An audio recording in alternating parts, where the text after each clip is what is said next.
요한복음 20장을 보면요. 우리에게 주어지는 아주 중요한 세 가지 선물이 나옵니다.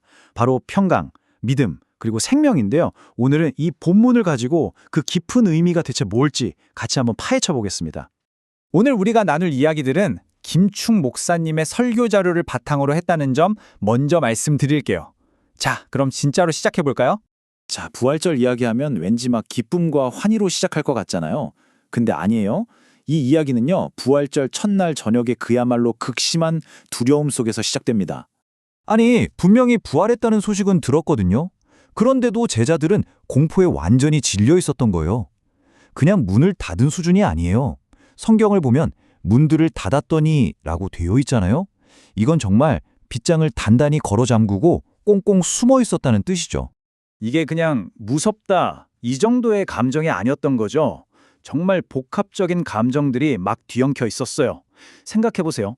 눈앞에서 그 집단적인 광기를 봤으니 얼마나 끔찍했겠어요. 이게 바로 죽음의 공포죠.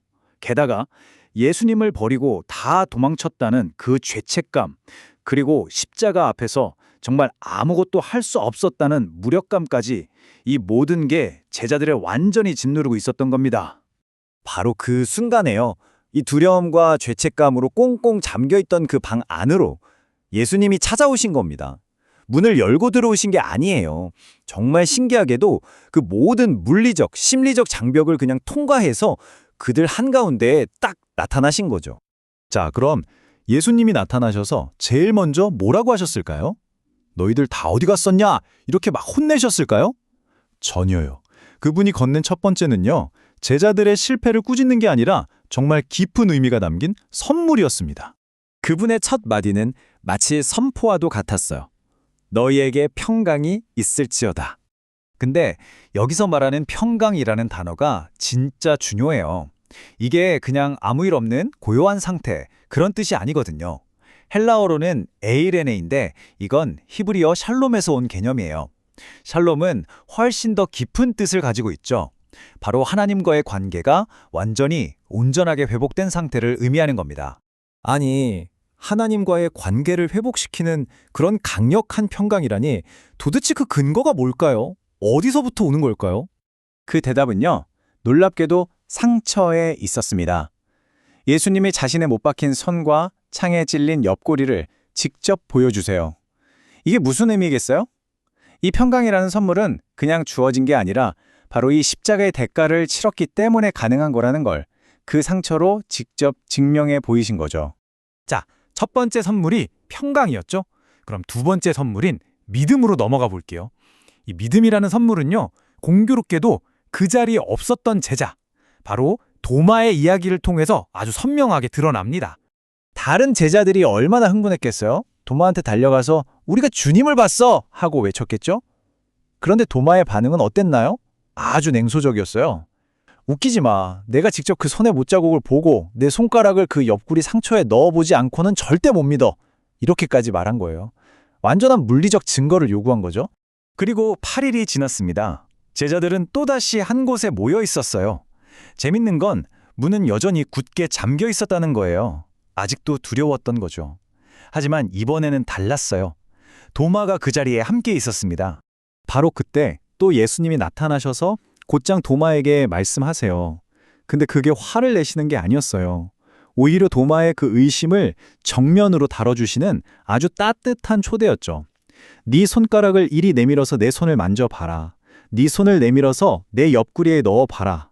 그리고 더 이상 의심하지 말고 믿는 사람이 되어라 하고 말이죠.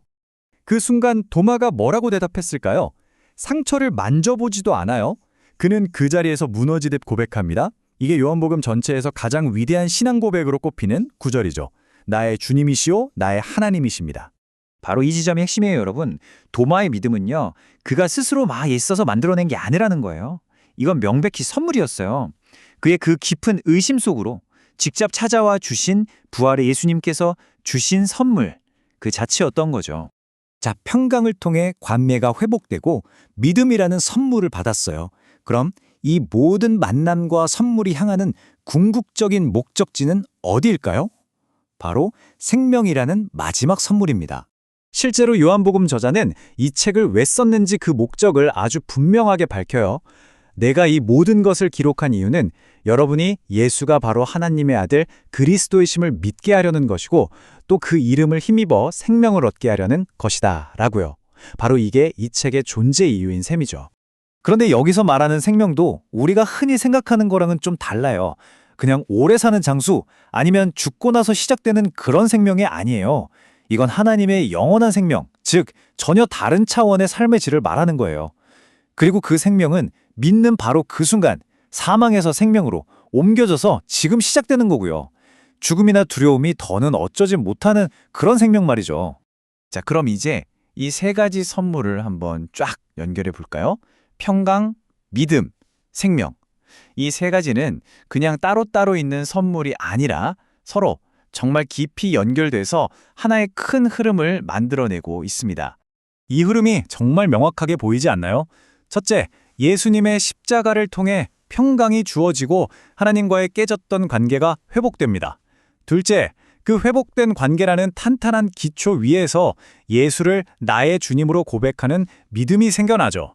그리고 마지막으로 바로 그 믿음을 통해서 우리는 영원한 생명을 얻고 지금 여기서부터 누리게 되는 겁니다. 결국 이 이야기는 우리 각자에게 하나의 질문을 던지는 것 같아요. 지금 여러분의 삶을 가두고 있는 그 닫힌 문은 무엇인가요? 어쩌면 그건 두려움일 수도 있고 깊은 의심이나 떨쳐내지 못하는 죄책감일 수도 있겠죠. 그리고 바로 그 닫힌 문 안에 있는 우리에게 오늘 필요한 선물은 과연 무엇일까요?